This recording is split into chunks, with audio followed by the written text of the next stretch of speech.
Salam l'équipe, salam la team des Z, j'espère que vous allez bien. Vidéo où on va présenter le tournoi Maurice Révélo en plusieurs étapes.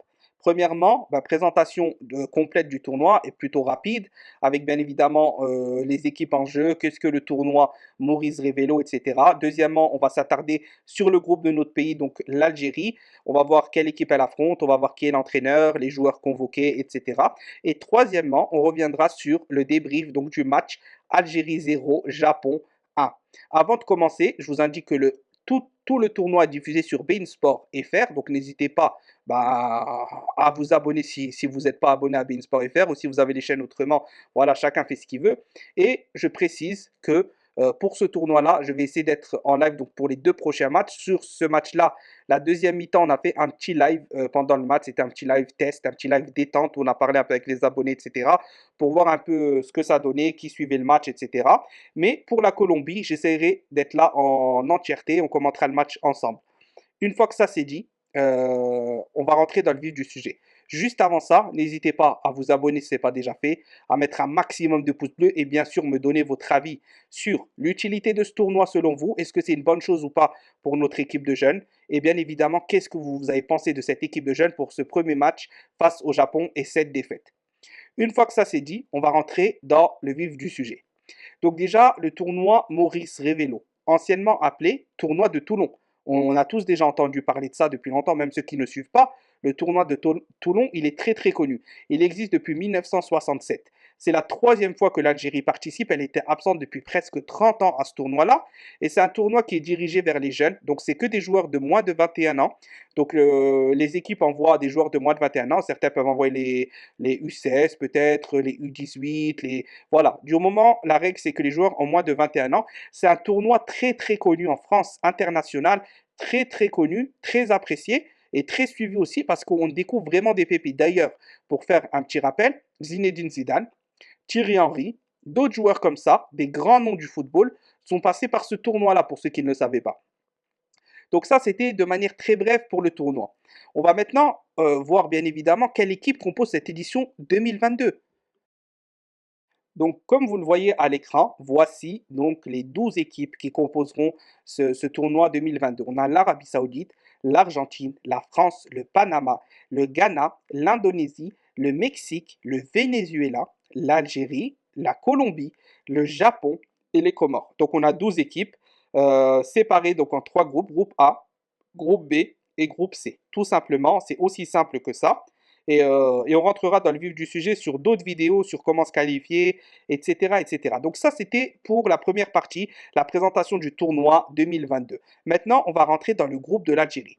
Comme vous voyez, on est tombé dans le groupe C. Donc, on a affronté le Japon, on vient de perdre aujourd'hui à 14 heures. Et les deux prochains matchs seront le 3, donc il me semble que c'est vendredi à 17h30 où on affrontera la Colombie. Et cette fois, ce n'est pas les U18 comme le Japon ou les U19, c'est, je crois, la même équipe que nous, U21.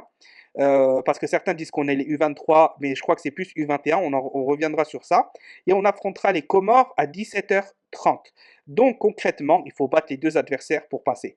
Et ça va être compliqué au niveau de la Colombie. Les Comores, c'est à notre portée. Le Japon est à notre portée, mais la Colombie, ça risque d'être un peu plus compliqué. On va voir quels joueurs ont été convoqués pour cette compétition.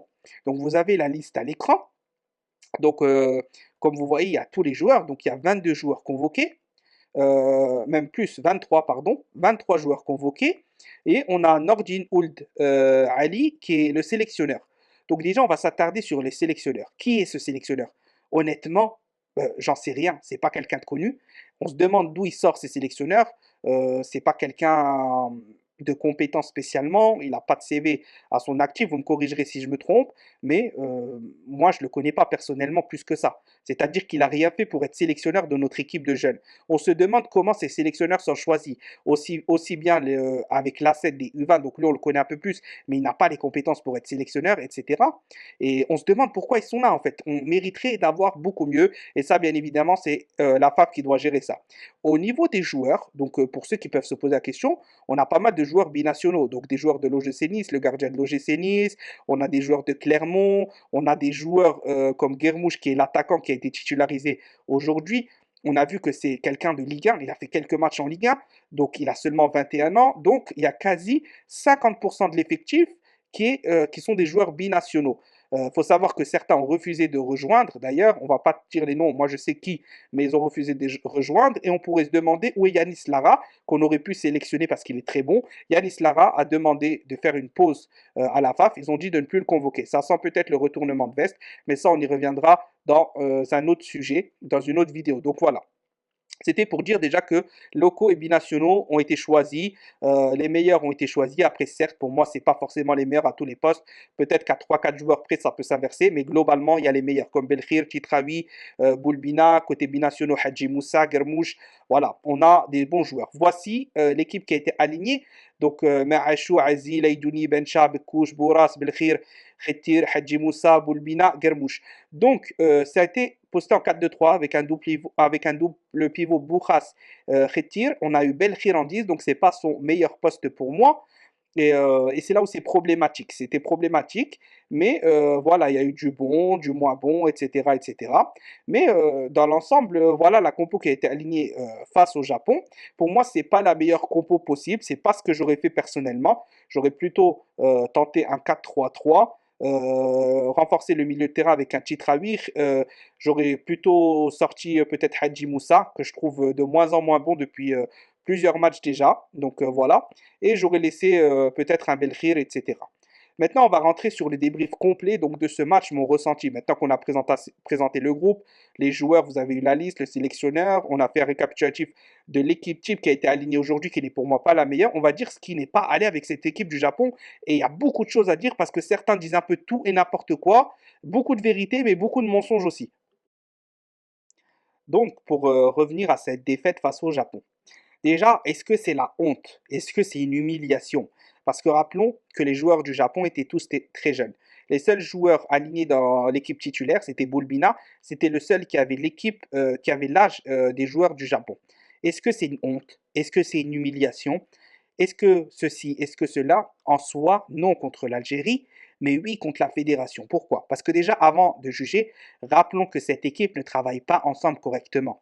C'est une équipe qui est enlevée, remis, des joueurs qui ne se voient pas, qui ne travaillent pas ensemble, qui ne se regroupent pas, qui ne font pas des amicaux. Et là où tu vois que la fédération ne bosse pas, ça reste toujours du bricolage, du à peu près, du ceci, du cela. Comme c'était le cas lors du tournoi U20 où ils ont ramené quelques joueurs un peu binationaux, accouplés de quelques locaux comme Chitraoui, Boulbina, toujours les meilleurs locaux, etc. Quelques joueurs d'Ougui d'Angleterre, un binational d'Angleterre, etc. On avait fait un beau tournoi. C'est toujours sur du bricolage, sur le talent algérien, sur la technicité algérienne. Il y a eu des choses convaincantes dans ce match en termes de technicité, en termes d'individualité, mais on sent qu'il y a un manque de désorganisation qui est mais tellement visible face aux Japonais où ça sent l'école foot, ça sent, vous voyez ce que je veux dire, c'est travaillé, c'est académique, etc. Comme je vous le disais dans le petit live, on le sentait ces choses-là, c'était évident, visible pour ceux qui regardaient le match. Maintenant, techniquement, on était au-dessus. Et le problème, c'est le but. Rappelez-vous de ce but. Est-ce que sans ce but, le Japon a été dangereux? Non, ils n'ont pas été spécialement dangereux. Ils ont mis 4 tirs seulement. On en a mis 20. On en a mis 20, mais on n'a pas été foutu de mettre un but. Parce qu'il y a eu tellement de loupés. Tellement de loupés, comme je vous le disais cet après-midi, que ça en devient inquiétant. Tu te dis, attends, 20 tirs, 0 but. On avait l'impression de revivre le match du Sierra Leone à la CAN 2022. Incroyable. Incroyable, des joueurs qui sont devant, qui te mettent des plats du pied. Donc, au niveau du jeu, on était au-dessus. Déjà, les premières minutes ont été très convaincantes. L'Algérie a bouffé le Japon les 15-20 premières minutes. Et ensuite, ça s'est équilibré. Le Japon a eu moins peur, s'est livré, etc. Et ça a créé un équilibre dans le jeu. Le but du Japon, tu as un joueur qui vient, qui te met une tête, il ne sait même pas mettre la tête, il te la renvoie au niveau de la défense. Surpris, les défenseurs se font prendre. Donc là aussi, les défenses n'étaient pas très bien positionnées, mais ils se font prendre et le japonais face à face, un but sur le côté gauche très délicat et ça fait un zéro. Tout le reste, ils n'ont pas été dangereux et nous, on a essayé, on a eu beaucoup plus d'occasions, beaucoup plus dangereux qu'eux et on a été meilleurs qu'eux dans le jeu. Mais eux étaient très bien en place. C'est ça la grande différence avec tout ça. Maintenant, j'ai vu certains sur Twitter, sur les réseaux, etc., critiquer à tort et à travers certains joueurs. Par exemple, Boulbina. Boulbina qui est l'un des jeunes pépites du championnat algérien avec Chitraoui, on lui tire dessus. Déjà, c'est le plus jeune de l'équipe. C'est lui qui a fait le plus de différence individuellement. Il en a fait plus que Germouche qui joue en Ligue 1 française. Il en a fait plus que Hadji Moussa qui joue au RC Lens en nationale française. Celui qui n'a pas vu ça n'a pas vu le match. C'est pas possible. Si vous me dites que Hadji Moussa a fait un meilleur match que Boulbina dans l'ensemble, bien qu'il était perso, je suis d'accord avec ce point-là, mais ça c'est le style du joueur. T'as des joueurs comme ça, comme Brahimi, comme Boulbina, comme Belaïli, ils sont un peu trop perso des fois. Eh mais il a que 18 ans, il a que 18 ans, il va progresser. C'était le joueur le plus fort sur le terrain, c'était le joueur le plus dangereux. Le milieu était très très bon. Devant ça a pêché, mais le milieu était très très bon. La défense était globalement plutôt solide. Les ailiers, c'est pas fou, mais ça va. Et défensivement, ça allait. Honnêtement, ça allait. Il n'y a que 4 tirs du Japon, 3 cadrés, dont un but. Si tu enlèves l'erreur, il n'y a que 2 autres tirs cadrés. Et le gardien a toujours fait de très très beaux arrêts. Il faut savoir relativiser. Il faut savoir relativiser, il faut observer le match et pas écouter juste ce que les gens disent sur les réseaux. Alors peut-être qu'ils n'ont même pas vu le match, ils ont vu que quelques actions. Moi, j'ai vu tout le match, il faut savoir relativiser. Là où c'est problématique, c'est qu'on aurait dû marquer. Ça, je suis d'accord, on aurait dû marquer. C'est un manque criant d'efficacité devant. Aussi, au niveau de cette erreur, il n'y a pas d'organisation, il n'y a pas de structure. Ça, oui, mais ça, c'est des choix tactiques. Et on en revient à l'entraîneur, on en revient à la fédération qui choisit les mauvais éléments, qui ne fait pas les regroupements, qui ne donne pas la chance à cette équipe, à ses joueurs de montrer ce qu'elle vaut vraiment. Maintenant, une fois que ça c'est dit, pour moi, c'est pas une honte contre l'Algérie, contre les joueurs, c'est une honte contre cette fédération qui travaille mal et qui met pas les bonnes personnes à leur place. Ça, oui, mais une honte contre l'Algérie, non. Le Japon est bien organisé, comme je l'ai dit. Les joueurs ont fait un match correct, un match qui manque d'efficacité, oui, mais n'abusons pas, n'abusons pas. C'est la honte dans le sens où ils sont plus jeunes, ok, mais n'abusons pas non plus dans les propos. Ne commencez pas à parler de telle individualité à telle individualité, alors que certains ne regardent même pas les matchs du championnat local. Ils font semblant de regarder les matchs, mais ils ne regardent même pas les matchs du championnat local. Moi, j'ai déjà parlé avec des gens qui me disent, ouais, lui, il est pas fort, etc. Je dis, tu regardes les matchs, ouais, il dit quelques fois, etc. Et quand après, je creuse en profondeur, je dis, arrête de mentir, tu regardes vraiment les matchs ou pas? Il me dit, non, j'avoue, je regarde pas les matchs, je regarde des résumés.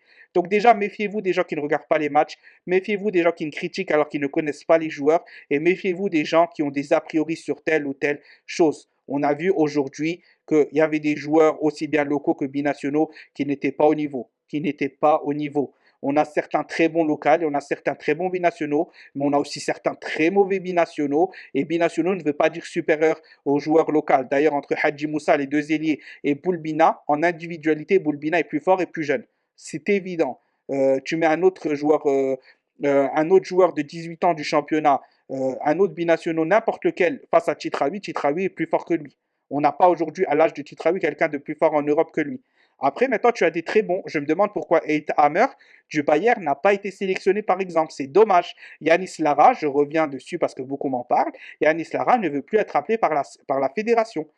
Il a demandé à la fédération de laisser tranquille. Il va bientôt signer son contrat professionnel et je pense qu'il va avoir un retournement de veste. J'espère me tromper, mais je pense qu'il va avoir un retournement de veste. Donc voilà, c'était le débrief un peu du match Algérie-Japon. J'espère que vous serez restés jusqu'à la fin, que le débrief vous aura plu, que la vidéo vous aura plu, qu'elle était assez structurée pour vous. On est allé en progression. On va faire chaque match, on va analyser chaque match, débriefer chaque match. On va les commenter en live, je rappelle. On va les commenter en live. Alors dites-moi dans les commentaires si ça vous intéresse que je les commente en live en mode radio. Est-ce que vous voulez du commentaire, enfin, une façon de commenter pure ou est-ce que vous voulez qu'on commente en mode à la cool en même temps on parle, on répond au chat, etc. C'est à vous de choisir dans les commentaires. J'espère que la vidéo vous aura plu. Bombardez-moi la barre des pouces bleus et n'oubliez pas, derrière l'Algérie. Par contre, attention les deux prochains matchs. Pas le droit à l'erreur et le match face à la Colombie, je pense qu'il va être bouillant. Mais attention à l'humiliation et essayons de surprendre, essayons de faire parler un peu la grinta algérienne et d'aller chercher, tutoyer et chicoter cette équipe de Colombie. Salam l'équipe!